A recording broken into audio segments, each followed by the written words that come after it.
Welcome back to another episode of Bringing Back the Glory podcast. It's the review preview show in association with the 12th man. We're going to be reviewing the St Mirren game, and we're coming to you with instant full-time reaction from a 2-1 victory. Very last gasp. Callum, what is your straight off the bat full-time reaction? I think we got away with that one, but I'll take it. I think it's for a lot of the games St Mirren were possibly the better team, especially in midfield. But it was a great. I think genuinely substitutions changed the game, and admittedly, I was a bit about Scott Wright going off because I'll defend him at all costs. Yeah. But he got it right, to be fair, McInnes, and they changed the game. Obviously, Edmondson got the assist. I'm very happy. What about yourself? Well, it's funny, we discussed kind of during the game that we might actually have something that we won't both agree on this week, but my initial reaction is probably still inside because my son Rory, 11 months old, sleeping upstairs, so I've not yet got that screams of excitement at Ferguson's winner out. But I'm not one often to praise McInnes, but he totally got it right today. Really, when the game was so stuffy, St Mirren got the goal, and fair play, the boy, it was a wonderful strike. Lewis really couldn't do anything about that. And he made the changes. Scott Wright was creating chances, but not fully effective. Again, the game passed him by, and he went two up top. And the risk was he took the risk, and the reward paid off. So great to get the 3 points. Yeah, definitely. I think we just let them back in and let it get a bit scrappy, which obviously suited them down to the ground. And they came, for being a sort of depleted squad, I think they've got a lot of injuries and things right now. The fight was definitely there for them. And they got what they were looking for and got something to hold on to. But, just our quality shone through, we're just so good. For a team that's lost 5 on the bounce, well, I suppose now it'll be 6 on the bounce. Mm-hmm. You wouldn't have known that going through the game, and Aberdeen now extend their record on Friday night football to 11 wins in 12 attempts. So another positive for Friday night football. Definitely. I saw Mez on Twitter saying, "I'll imagine the red shed and Pataudry after that went in with Ferguson's goal." And Matt, could you imagine if we were there and that happened late on? That's actually a really good point.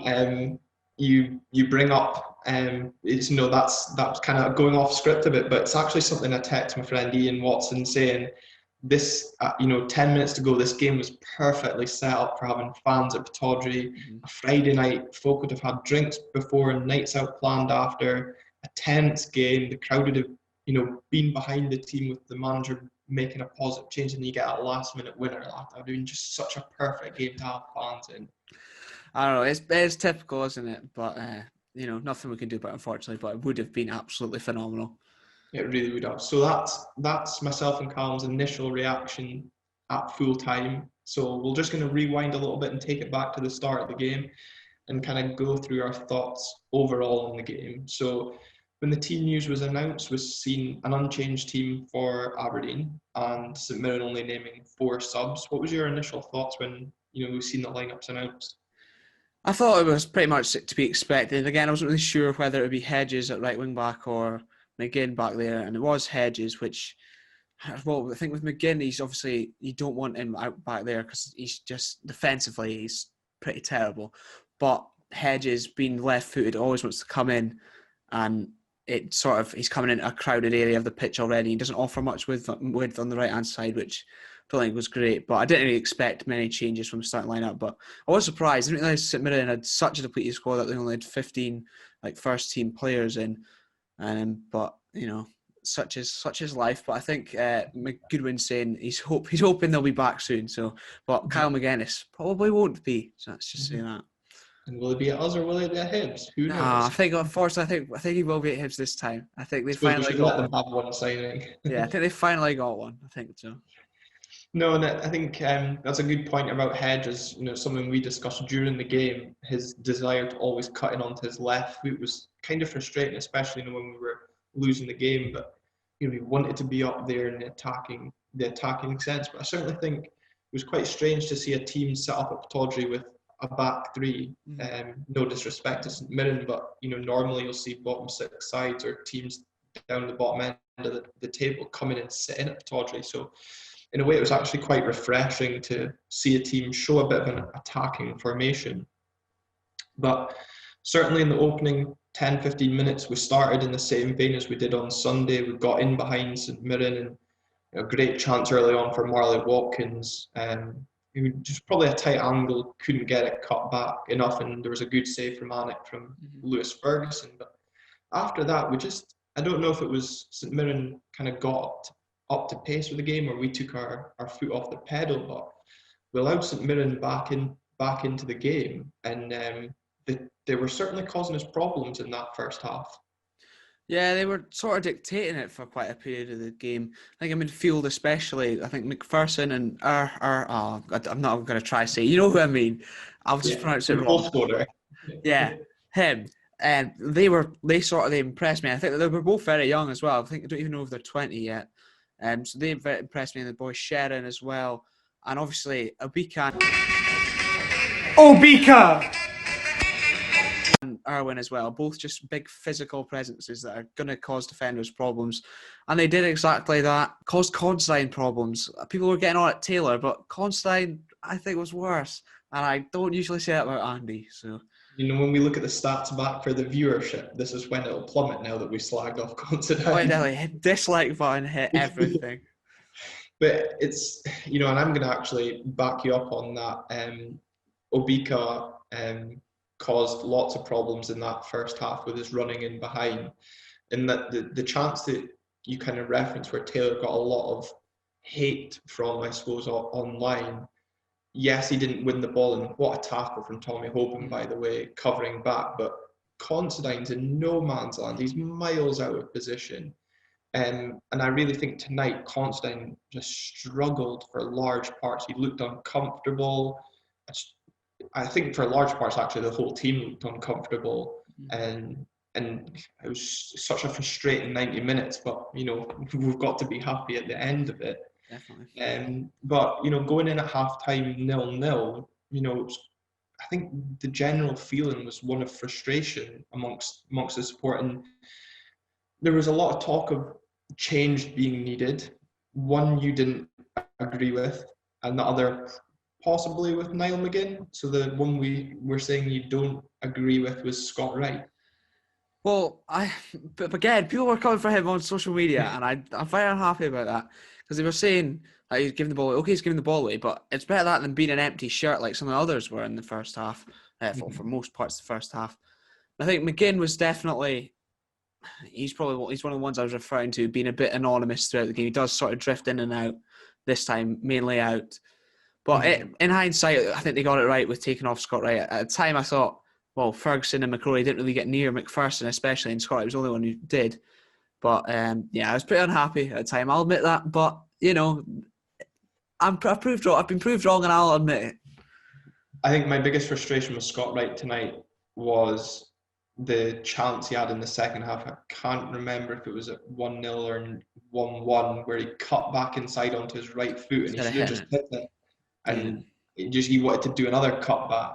Sometimes I think he's guilty of doing too much, and I said he kind of learned that from McGinn. You see, McGinn tries one too many step overs at times, so that was quite frustrating. But certainly in the first half, we were, I wouldn't say we weren't troubled in the sense that Joe Lewis had lots to do, but St Mirren were causing us a few problems defensively. And I thought, getting at half-time, McInnes will get the lads fired up, and, we'll come out and get in the faces of St Mirren. But we just didn't do that, really, at the start of the second half. No, I don't think that happened until he made the changes on the hour mark, really. I was a bit surprised. I would have thought maybe they would have changed something, maybe changed shape, or got someone up with Marley Watkins, or maybe put Edmondson on and allowed Watkins to drop a bit deeper, perhaps. But, you've got to give a lot of credit to St Mirren. They were well up for it. I think if they carry on like that, obviously they've on a terrible run of form. And if you get these important players back that Goodwin's been talking about, then they should possibly stay up. What do you reckon? They going down? Yeah, I think St Mirren should be safe. It's a fair question to ask given the run of form they're on. You look at Livingston tonight picking up a crucial 3 points with that last-minute winner. Hamilton obviously getting beat, so they remain, I think it's the same points as St Mirren. But, they've shown a bit of fight from 3-0 down to get that to 3-2 at Easter Road.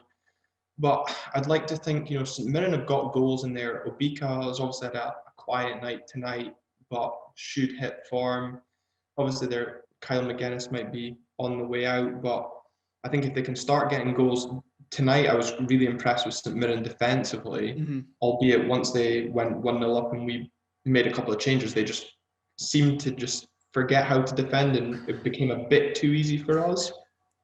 But I think they'll be safe from automatic relegation, but I think we could see them in the playoffs. Yeah, I think they could end up in the playoff. I was especially impressed with McCarthy at the back. Obviously, we know all about Shaughnessy. He's a solid Premiership defender. But obviously, I wasn't too familiar with McCarthy, but he did look very good, actually. I'm impressed by him. Yeah, that was the one I'd highlighted in my notes to bring up. He was a real standout for me tonight. He just seemed to get in front of everything. I don't know if it was... I wasn't sure if it was him, but it was actually Shaughnessy that Ferguson's winner went through, and I think that obviously unsighted Anik at the end, and we got lucky with a deflection on Watkins' goal. So, we rolled the dice, and the luck, thankfully, came with us today. Yeah, as Grant Campbell Stato said, better to be lucky than good, and I agree with him massively. Yeah, and sometimes you need that luck, and I think also, as well, that luck's also, we've kept on Hibs' coattails just now. We've still obviously got the games in hand against them. But that win obviously extends the gap to the teams below us. And I think that's quite telling now, so at 7 points. And I can only see that gap getting bigger. But in the start of the second half, I think a lot of us expected Aberdeen to get out and get into the game. That didn't happen. And out of absolutely nowhere, an absolute rocket saw St Mirren take the lead. I was going to say his name, but I'll get it hopelessly wrong, so we'll just say they took the lead. Yeah, I honestly don't know. I think McDermott pronounced it one like Erhahan in the first half, and then it was like Erhahan or something in the second half. I don't have a clue, but it was an absolute wonder goal, to be fair to that. Maybe learn his name after that, because that was some strike. Lewis had no chance, absolutely no chance. Yeah, and I think it was a bit of sloppy play from us in the build-up, and obviously, it was a throw, and you kind of got to defend that a little bit better, build-up, but take nothing away from that strike. That was just laces through, postage stamp. And again, Lewis really didn't have anything to do all night, and yet he's come away with no clean sheet. Well, he basically just had to pick the ball out of the back of the net. I can't think many other saves he had to make, really. Collected a few crosses. Other than that, a pretty quiet night for Mr. Lewis. Yeah, and, like we said, 1-0 down, not a lot of us saw that coming. Andrew Shiney said at half-time, a lot of people said pre-match, this could be a 3 or 4-0 game, but we've scraped it by a goal, and, probably scraped is the right word given the last-minute winner, but a lot of us have been critical of Derek McInnes and his time at taking his time to make changes when we're losing a game. But he was very proactive on the hour mark, get the 2 changes on, Ryan Edmondson to get 2 up top, Scott Wright, who will agree to disagree on his effectiveness tonight, taken off, and McLennan was brought on. Initially, though, McLennan struggled to get into the game. Yeah, it's interesting him being used at right wing back, but Tommy Hoban was providing most of the width in the on the right hand side. I think obviously when Hedges is on and he's cutting in, that's probably going to happen because the overlapping fullbacks, that's centre backs that happen these days. I don't really know where that's come from, but Chris Wilder's a genius, it would appear. But then I did think when McLennan came on, it was still Hoban that was flying down that right hand side mainly. But to be fair to him, McLennan he stuck at it, and a couple of times I think he did have gone a couple of good runs, and I also wish there was one where we said just hit the thing again, where he came cutting in. But fair play to him. I think it's obviously hard for him as well to raise his game when it is sort of you're getting 15, 20 minutes, half an hour today. Obviously, it's hard to get to that level consistently. But what can you do? He did well when he came on, and again, I'll eat my words. And I think we should just shout out Tommy Hoban, nicest man in football. We did want to get him on this podcast, but sadly the club said no. Yeah, he is absolutely lovely. Obviously, I understand the reasons why, because if we get people, then, or if anyone gets people, then everyone will try to get someone. But Tommy Hoban is the nicest man in football. Yeah, he was just lovely. What a nice guy. And an absolute baller. Rolls Royce as well. Yeah, the fact he was wanting to come on the show just shows that, we're going places. Dave, hopefully you're listening again. Get that checkbook out. But, oh, God. Speaking of Hoban, obviously we're going to sing his praises for weeks to come just because of how nice he was to us. But do you think he really does stand out head and shoulders above Taylor and Considine? I've seen Taylor get a lot of criticism. We've discussed that already. But Considine seemed exempt from criticism tonight when I thought he was poor. Do you think if that's going to be our back three going forward, we maybe need to look at another centre half somewhere? Or do you think it was just an off night for the likes of Considine? Taylor, he's kind of prone to the odd mistake here and there, but in large, I thought tonight he was fine, and he obviously taken off with 5 to go, which was another McInnes maybe master stroke, but it just shows he was really, really chancing his luck tonight. Well, I was actually going to say that, that was Anderson obviously came on and had that chance at the box well. Unlucky he got the ball stuck in his foot. I thought that was positive as well from McInnes, and Anderson looks pretty good as well. We might see go out on loan, but I'm hoping in terms of tonight that Considine's performance was a one-off, so I would love for him to just be immense again, but at the same time he is obviously getting on a bit and he can't keep up the sort of levels we've seen him have over the past couple of seasons forever, which makes me sad to think about, to be fair.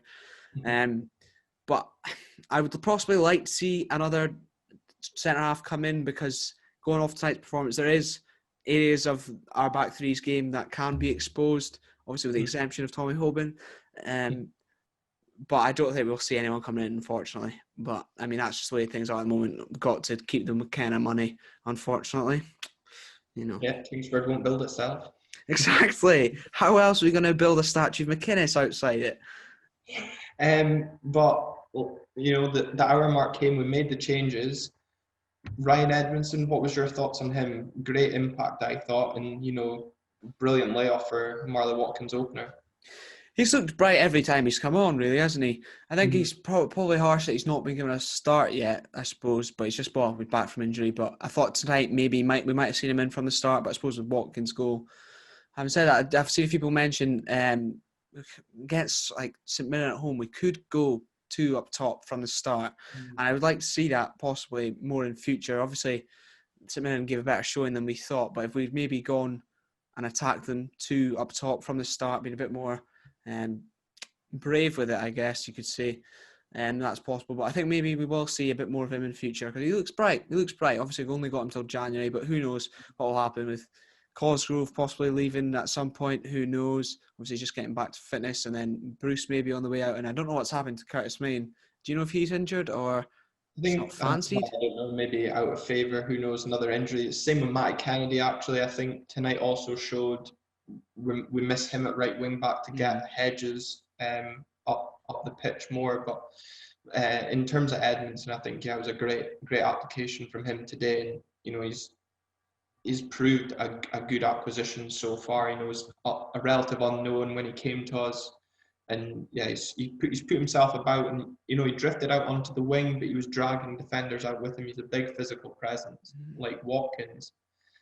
And speaking of Watkins, Billy Dodds gave him his man of the match. You said on our last review that hopefully the goal against County was going to lead to more, and so it did tonight. Yeah, it was a good finish from Marley Watkins, actually. I'm glad that he's sort of got a couple of goals now, because his general play, his all-round link-up has been good. Whether, I think there's obviously been questions as whether he is actually an out-and-out striker, sort of number 9, or more would be better off as a second striker, sort of linking up the play. But he took it well today, and again, his link-up play was good. I think we seem to be saying that every week about Marley Watkins. Yeah. It's like link-up plays, interplay between with sort of Hedges and Wright, especially in previous weeks. But no, I think, again, he looks like a very good acquisition. I think between him and Edmondson, just about got through, and to Cosgrove being back, which I'm actually quite hopeful for now. Actually, and during the game, Stuart McCombie actually sent me a message saying that, I like Watkins' burst of pace, but I feel that Cosgrove will provide us with more goals. Obviously, this was before Watkins scored, but it's an interesting point actually that I think will be one to watch in the coming weeks when Cosgrove is back to full fitness. If he stays at the club once the transfer window closes, will we go for goals or will we go for the pace and use the hold-up play to link in other players? Or like you've just suggested there, against teams like St Mirren, could we see both of them play? Yeah, I think it's a good problem to have for once, because obviously for years we had basically Adam Rooney and then there's a backup striker who was not much use and didn't get much goals. So it's a nice problem to have between Cosgrove, Edmondson and Watkins in there. I think I agree with Stuart in that I think Cosgrove will bag a few more goals than Watkins has, and obviously Edmondson's not had much of a chance yet. But it's a very good problem to have for once. It's positive. And I think given the height in Edmondson, Cosgrove, Watkins, with the delivery and the quality of delivery we should be getting from Hedges, Hayes, McLennan, even Ferguson's prone to a good delivery, that height will surely lead to goals. So hopefully signs of some positivity to come, although I suppose there's positivity with the win tonight. Yeah, very true. But I think as obviously going back to get Cosgrove back in before the international break, and obviously he'll have a good time there to build up his fitness. Yeah, very positive. Obviously, probably won't expect him from the start against Dundee United, but to have him as an option from the bench even for that would be a pretty good option. Yeah, and it's that strength and depth that's kind of exciting this season. That they were saying pre-match about Dylan McGeoch not even being able to get into the team this season. He's another good experienced head to have in off the bench. So we've got that there. It's maybe just the defence. It's causing a few people a bit of concern. We've only actually kept one domestic clean sheet at home this season, which I'm sure McInnes won't be too happy about. We'll want to improve that home record in terms of keeping clean sheets. But at the end of the day, it's the 3 points that matters, and that's what we've achieved. Yeah, I definitely think the problem would be if one of Hoban, Taylor, or Constantine got injured. Obviously, Devlin's not fit yet, and it'd probably be McCrory then dropping into there if we're going to keep the three. Then all of a sudden you lose the partnership between McCrory and Ferguson in the middle of the park, which isn't great. But I suppose it remains to be seen what will happen with that, whether we do bring someone in before the end of the window as cover even, because I don't know when Devlin's going to be back. It remains to be seen, but I'm hoping it will. I'm not confident though. Yeah, and then as the game wore on tonight, did you think we were going to get that winner? I know we were kind of knocking on the door and we were creating the chances, but I really wasn't convinced it was going to come. I thought it was going to be one of those nights. Well, before St Mirren even scored, I said I think it's got 0-0 written all over it. So I was wrong, obviously. But when we equalised, I thought I didn't even think we were going to equalise. To be honest, I thought we were going to be playing till midnight and never going to score. So I was very, very pleased to see that Ferguson goal go in towards the end there. But to say I was confident would be a lie. I'm going to be honest. Yeah, no, same. And I think when the ball fell to Ferguson, I kind of just felt, it was one of those hitting hopes. And when it just nestled into the back of the net, that relief and ecstasy that you get, that it's really a feeling that only football fans will understand. Yeah, despite the fact you couldn't let any of it out because you had a sleeping fan nearby. Of Gemma from Waking Glory up if I did. So would have been worth it. No, not a chance. Well, I don't know. He'd not long gone down, so probably, but probably not at the same time. No, definitely. Anyone with young kids will know that the sleep is golden. So yeah, can't say I'm experienced in that department yet. But another win, and we move on domestically to a trip to Tannadice after the international break. Something hopefully we can keep the winning run going. Fingers crossed. I think Shankland will have a point to prove, which I'm very concerned about, very worried about. And Peter Pollett. I love Peter Pollett so much. Mark Reynolds as well. It's 3. That's so many. Although Reynolds didn't actually play tonight. Did he not? No, he was on the bench as well. Oh, dropped. That's weird considering Connolly was out as well, because he got a 2-game suspension. I think he got because he broke the lockdown rules or something like that. No, he got in a taxi without wearing a mask or something like that. And they've got Cammy Smith. They've got so many of them. So many ex-players. I don't like it. It's like 2013-14 squad at them. I don't enjoy it.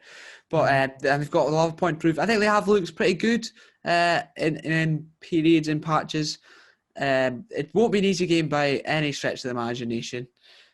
So, and Mickey Mellon's done better than I thought. I obviously didn't know much about him. I've been pretty impressed with the way they've been playing at times.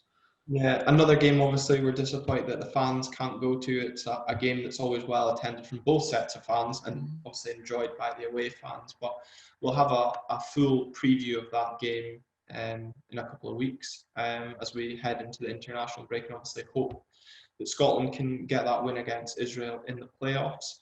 And join us next week where we want to discuss your Don's memories with players, whether it be the strangest place you got an autograph, stories from nights out. We've had stories of people who were mascots, which have been great to read, and we'll look forward to discussing them more next week. And we've also had some good stories of levels of pettiness from Aberdeen players. There was one today featuring Greg Lee, which I particularly enjoyed. So we'll look forward to sharing both myself and Callum's stories and reading out your stories as well. Perfect. Yeah, I've enjoyed the entries so far. In fact, yeah, so keep them coming, and we'll get that recorded and out next week. So you've got a bit of Don's content to keep you through the international break for those of you that obviously aren't too keen on it. Thanks for listening, and see you next week. Thank you.